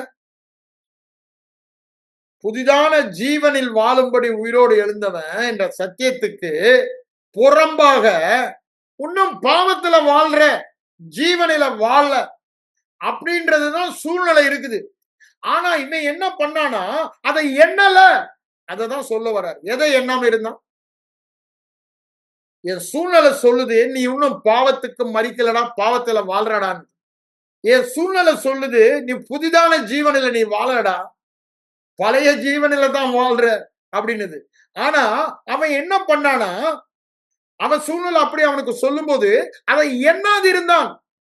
அப்போ நம்ம செய்ய வேண்டியது, இந்த ஐம்புலன் அறிவு சொல்லி பகுத்தறிவு ஏற்றுக்கொள்ளுது, அதை எண்ணக்கூடாதுன்றார். அதை எண்ணாம இதை எண்ணிக்கொள்ளுங்கள்ன்றாங்க. அததான் இங்க சொல்றாரு. ஆனா இங்க அவன் அதான் சொல்றான், அவன் எண்ணாது இருந்தான். அதனாலதான் அவன் விசுவாசம் பலவீனமா இல்ல, அவிசுவாசமாய் சந்தேகம். அப்ப பாருங்க, பலவீனமான விசுவாசம், அவிசுவாசம், சந்தேகம், இதுக்கெல்லாம் காரணம் இந்த எண்ணுவதில் தான் இருக்கு. நான் அதை தான் சொல்ல வரேன். எண்ணுவதில் தான் இருக்கு. ஒரு மனிதன் தன்னை பற்றி எப்படி நினைக்கிறானோ அப்படிதான் இருப்பான். ஏன்? அதுதான் அவன் விசுவாசம். நான் பெரிய பலவான், 10 பேர் வந்தாலும் அடிச்சிருவேன்னு ஒருத்தன் எண்ணிக்கிட்டு இருந்தான்னா, அதுதான் அவன் விசுவாசம். அப்படிதான் அவன் வாழ்றான். அவன் ஒண்ணும் பெரிய பராக்கிரமசாலி எல்லாம் கிடையாது. அவன் எண்ணங்கள் எப்படி இருக்கோ அப்படிதான் வாழ்றான். ஐயோ, என்னால ஒண்ணுமே பண்ண முடியாதுங்க. ஒரு 10 கிலோ, அப்ப அப்படிதான் அவன் வாழ்றான். முதல் எண்ணத்துல நம்ம போலனா வாழ்க்கையில போக முடியாது. If you not entered in your thought, you cannot enter in your life. அதுதான் நீதிமொழிகள் 23:7 சாராம்சம். அப்போ எண்ணுவதுல தான் ஏன் இந்த விசுவாசமே அந்த எண்ணுவது தான். அந்த எண்ணம் தான் விசுவாசத்தையும் தடை செய்யும். சந்தேகம், அவிசுவாசம், பலவீனம் வருதுன்னா எண்ணத்திலிருந்து வர்றதுதான். அதனாலதான் எண்ணாதிருந்தான் அப்படின்றாரு. அப்போ எண்ணத்திற்குத்தான் நம்ம முக்கியத்துவம் கொடுக்க வேண்டும். அப்போ இந்த எண்ணத்தினாலே மனதை மாற்ற வேண்டும். எப்படி முடியும்? தியானம் மட்டும்தான். திரும்ப திரும்ப திரும்ப சொல்லும் போது, ஆயிரக்கணக்கான முறைகள் சொல்லும் பொழுது, அப்படியே பழைய எண்ணம் போய் புதிய எண்ணம் வரும். ஏன் பழைய எண்ணம் அப்படி இருக்குது? நான் இன்னும் பாவத்தின் எல்லையில தான் இருக்கேன். ஜோய ஜீவன் வாழ்க்கை நான் வாழையா இருக்கு. என் ஐம்புலன் அறிவின் அனுபவம் மூலமாக அந்த செய்தியை மூளைக்கு திரும்ப திரும்ப திரும்ப. இப்ப பாருங்க, வியாதியா இருக்கான் ஒருத்தன், அவனுக்கு அந்த வியாதியின் அறிகுறி இருக்கனால அந்த வியாதி அவனோட பேசிக்கிட்டே இருக்கு. என்ன? உனக்கு வலிக்குது, அந்த சிம்டம் சொல்லு. அப்ப என்ன சொல்றான்? அந்த வார்த்தை அவன் மூளைக்கு, மூளை மனதுக்கு சென்று கொண்டே இருக்கிறது. அதே தான் கேட்கிறான், அதே தான் பார்க்கிறான், அதையே தான் நினைக்கிறான். மனதின் எண்ணம் எல்லாம் நான் வியாதி வியாதி வியாதி. ஆனா அதை மேற்கொள்ள நம்ம என்ன சொல்றோம்? Continue to confuse. தொடர்ந்து தழும்புகளால் சுகமானேன் சுகமானேன் சுகமானேன் 1000 10,000 மடங்கு சொல்லுங்க. இந்த பெரிய ஹீலிங் டாக்டர் ஓமன் ஒருத்தவங்க இருந்தாங்கல்ல, அவங்க என்ன பண்ணுவாங்களாம்? அவங்க ட்ரக் அடிக்ஷன்ல இருந்து விடுதலை ஆன பிறகு ஃபெய்த் ஹோமே வச்சாங்க. ஃபெய்த் ஹோம் என்னத்துக்கு? நம்ம சிபிஎம் ஃபெய்த் ஹோம் இல்லை, சுகமாக்குறதுக்கு ஃபெய்த் ஹோம். எவ்வளவு பேர்பட்ட வேலை கொண்டாந்து போட்டுருவாங்க. பெரிய லீடிங் டாக்டர் அவங்க, லிலியன் ஓமன். ஆனா அவங்க யாரையும் அவங்க வைத்தியம் பண்ணல. அவங்க வைத்தியம் எல்லாம் இந்த ஹீலிங், சுகமாக்கும் வசனத்தை எடுத்து அவங்களுக்கு திணிப்பாங்க. பிரசங்கம் பண்ணுவாங்க 2 மணி நேரம் 3 மணி நேரம். அப்புறம் இந்த ஒரே ஒரு வசனம் தான் அவங்களுக்கு எழுதி கொடுப்பாங்க. இந்த வியாதி நியாயப்பிரமாணத்தின் சாபத்தின் லிஸ்ட்ல வருது.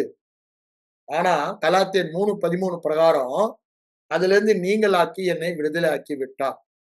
நான் அதுல இருந்து நீங்களாக்கப்பட்டவன். இதை திரும்ப திரும்ப திரும்ப திரும்ப உங்க கண் விழித்திருக்கும் நேரம் எல்லாம் இதை சொல்லிக்கிட்டே இருக்கணும். வேற வேலையே உங்களுக்கு கிடையாது, அது ஒண்ணுதான். அப்படி சொன்னவங்க எல்லாம் இவங்க ஜெபம் பண்ணாமையே அந்த எண்ணங்கள் எல்லாம் சொல்ல சொல்ல சொல்ல சொல்ல கேட்டு என்ன சொல்றோமோ அதுதானே மேலோங்கி இருக்கும். அந்த எண்ணம் மேலோங்கினபடினால இந்த சரீரம் வியாதி வியாதின்னு சொல்லிக்கிட்டு இருந்துச்சு, அந்த எண்ணம் முற்றிலுமாய் நீக்கப்பட்டபடினால சுகத்தை பெற்றாங்கன்னு சொல்றாங்க. அதுக்குதான் அந்த ஃபெய்த்தோமே வச்சேன்றான். அதுக்குதான் ஒரு பெரிய இடத்த வாங்கி வியாதிக்காரங்களெல்லாம் கொண்டாந்து அவங்க செய்தது இந்த ஹீலிங் ஸ்கிரிப்சர் அவங்களுக்கு தினமும் படிச்சு போதித்து அதை அறிக்கை தான் பண்ண வச்சாங்க. கூட ஒவ்வொரு வசனம் 2 வசனம் எடுத்தான் அறிக்கை பண்ண வச்சாங்க. ஆனா அத ஆயிரக்கணக்கான தடவை திரும்ப. ஏன்? இங்க சரீரத்திலிருந்து வேதனை சொல்லுது. அந்த வேதனை சொல்லும் பொழுது அந்த வேதனைய சத்தத்தை அடக்கிறதுக்கு வாயை திறந்து உண்ணுன்னு சொல்றாங்க. அந்த சத்தம் மேலோங்குது. இப்படியே திரும்ப திரும்ப சொல்லி சொல்லி டோட்டலி பிரெயின் வாஷ். இப்பதானே நம்ம லாங்குவேஜ்ல சொல்ல போனா மூளை சிதைவு. அப்ப இங்க என்ன பண்ணிட்டாங்க? Brain wash. Mind was totally renewed. அதை தான் செய்ய சொல்றாரு. இங்க அதை தான் ஆதாமும் பண்ணான். அவன் பெயரை மாத்திட்டாரு. ஆண்டவர் உதவி செய்தது. அவன் வாயின் அறிக்கையை சொல்லி அவன் எண்ணத்தை மாற்றுவதற்கு. அது வரைக்கும் அவன் எண்ணம் எல்லாம், நான் பேருக்கு ஒரு புள்ள கூட இல்லப்பா, எனக்கு வயதாகி போயிடுச்சு, சாராளுடைய கற்பம் செத்து போனது, இனி நடக்குமா நடக்காது அப்படின்னு சொல்லி அந்த எண்ணம் தான் இருந்தது. ஏன்? அவன் சரீரம் அவ்வாறு அவனோடு பேசிக் கொண்டிருந்தபடியால் அவன் எண்ணத்தில் அதே தான். ஆஹா, எனக்கு 99, அவளுக்கு 90. அது வரைக்கும் அப்படிதான். எனக்கு 75, 80, 85, 90. அதேதான் அவன் மனதில இருந்துகிட்டு. ஆனா ஆண்டவர் வந்து பார்த்தாரு, பேரை மாத்துறாரு 99 வயசுல. அந்த வருடத்திலேயே அவன் பிள்ளையை பாரு. யோசித்து பாருங்க. ஏன்? அவன் எண்ணத்தை மாற்றினான். அதுதான் சொல்றாரு. அவன் எண்ணவில்லை. முதல்ல எண்ணிட்டு தான் இருந்தான். நிறைய ரெக்கார்டு இருக்கு. அப்படிதானே? எனக்கு பிள்ளை நீங்க கொடுக்கலையே. சாரா சொல்றான், சார் கற்பத்தை நீங்க அடைச்சிட்டீங்களே, ஆண்டவர் அடைச்சிட்டாருன்னு. முதிர் வயது மலடு அப்படின்னு சொல்லி அவங்க பேசி கொண்டிருந்தாங்க. இப்போ அந்த பேச்சை மாத்தி ஜாதிகளின் தப்பன் ஜாதிகளின் செயல் இந்த எண்ணத்துக்கு அப்ப நம்மமும் அப்படித்தான் பண்ணணும். பாவத்தின் எல்லைக்கு மறித்தவன் நீதியின் எல்லைக்கு உயிரோடு எழுந்தவன் ஜோயே ஜீவனில் வாழ்பவன் என்பதை அறிக்கை பண்ணி கொண்டே இருந்தாதான் இந்த எண்ணம் மாற்றப்படும். அதை எண்ணாமல் இதை எண்ண வேண்டும். அவன் எண்ணிக்கொள்ளவில்லை. அதனாலதான் என்ன சொல்றார் பாருங்க, ஆண்டவர் வேதத்தில் எழுதினது, ஆண்டவர் எனக்கு வேதத்தின் மூலமா எனக்கு அப்போ வேதம் இல்ல, ஆனா நமக்கு இப்ப இருக்கு. அதனாலதான் நான் அதை சொல்றேன். வேதத்துல எனக்கு எழுதினது, அதனாலதான் பவுலடியில அது எழுதப்பட்டபடின்றாரு. நமக்கு சொன்னது நிறைவேறுவது நிச்சயம். அந்த உறுதி அப்படித்தானே? அந்த நிச்சயம் என்ற உறுதி, the total assurance conviction அப்படிதானே? அந்த இடத்துக்கு அந்த ஷுவர்னஸ் நிச்சயம் அப்படியே அந்த இடத்திற்கு வறந்துட்டான். எப்படி? இந்த வாயில ஆபிரகாம் சாராள் அப்படின்னு பேசி ஜாதிகளின் தப்பஞ்சாலம். அப்போ எழுதப்பட்டதை பேசுகிறான், சொல்லப்பட்டதை பேசுகிறான். என்னங்க? அப்போ அதை எண்ணாதபடி இதை எண்ணுகிறான். அப்போ மாற்றம் எங்க வருது? முதல்ல எண்ணத்தில் மாற்றம் வருகிறது, நினைவுகளில். அதனாலதான் நான் சொல்றேன், ஒரு காரியத்தை நீங்க நினைவுல போகாம செய்ய முடியாது. if you cannot enter in your thought, you cannot enter in your life. what you enter in your thought, that alone. ஆனதான் ஆண்டவர் சொல்றாரு, விபச்சார கண்ணோட நீ பார்த்துட்டீன்னா அந்த எண்ணம் வந்து நீ செஞ்சுட்டடான்ட்டாரு. அவர்கள் நினைத்ததை ஒருவரும் செய்ய தடை செய்ய முடியாது. அதிகாரம் 11:6 சொல்றாரு. அப்ப பாருங்க, the power of thoughts, power of transformed renewed mind. அதை நல்லா நம்ம புரிஞ்சுக்கணும். அதான் இங்க என்ன சொல்ற பாருங்க, அவன் முழு நிச்சயமாய் விசுவாசிப்பதற்கு காரணம் நீங்களும் நானும். நான் பாவத்தின் எல்லைக்கு மறித்தவன், ஜோயே ஜீவனில் வாழ்பவன் என்று முழு நிச்சயமாய். அப்ப என்ன பண்ணாரு? இப்போ அந்த இருதயத்தில் அந்த வெளிப்பாடு, அந்த வெளிச்சம் வந்ததும் முதித்து எழும்புவோம். அது அனல் போல நமக்குள்ள இருக்கும்.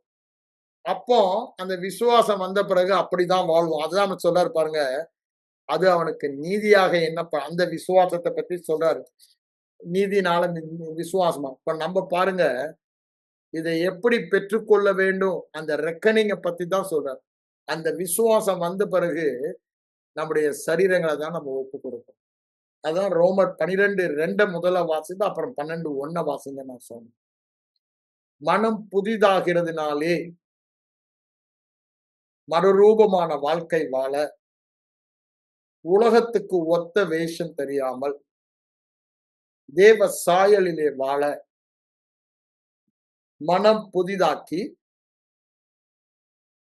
ஒப்பு கொடுங்கள் என்று சொல்ல. அததான் இங்கேயும் சொல்றாரு பாருங்க. 11 சொல்லிட்டு 12 என்ன சொல்ற பாருங்க, பாவத்திற்கு கீழ்ப்படியத்தக்கதாக.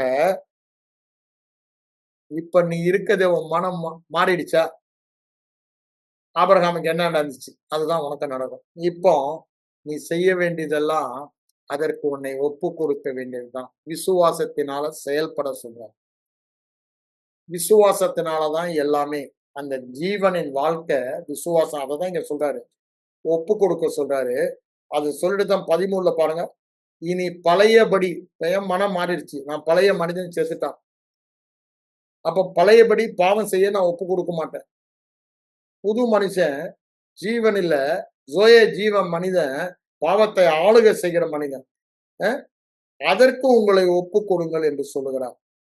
நீதிக்குரிய ஆயுதங்களாக ஜீவனின் காரியம் எல்லாம் தேவனுடைய நீதி தான், பரிசுத்தம் தான். அதுக்கு ஒப்பு கொடுங்கள் என்று சொல்ல அதை சொல்லிட்டு தான் அடுத்த வசனம் அதை சொல்றார்.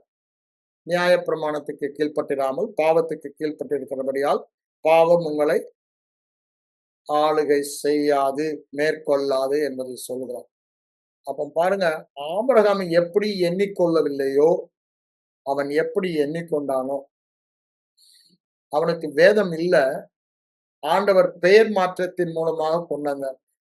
நீங்களும் பெயர் மாற்றம் பண்ணலாம். என்ன பண்ணலாம்? நான் ஜோயே மனிதன், நான் ஜோயே மனிதன், நான் ஜோயே மனிதன், அப்படிதானே? இது சொல்லலாம். இந்த ஜோயே மனிதனை பாவம் மேற்கொள்ள முடியாது. நான் ஜோயே மனிதன், என் பெயர் ஜோயே மனிதன், என் பெயர் பாவத்திற்கு செத்தவன், என் பெயர் நீதிக்கு பிழைக்கிறவன், என் பெயர் பாவத்தின் நிலைக்கு மறித்தவன் அப்படின்னு நம்ம பேரை சொல்லலாம். இல்லைன்னா சொல்லலாம்.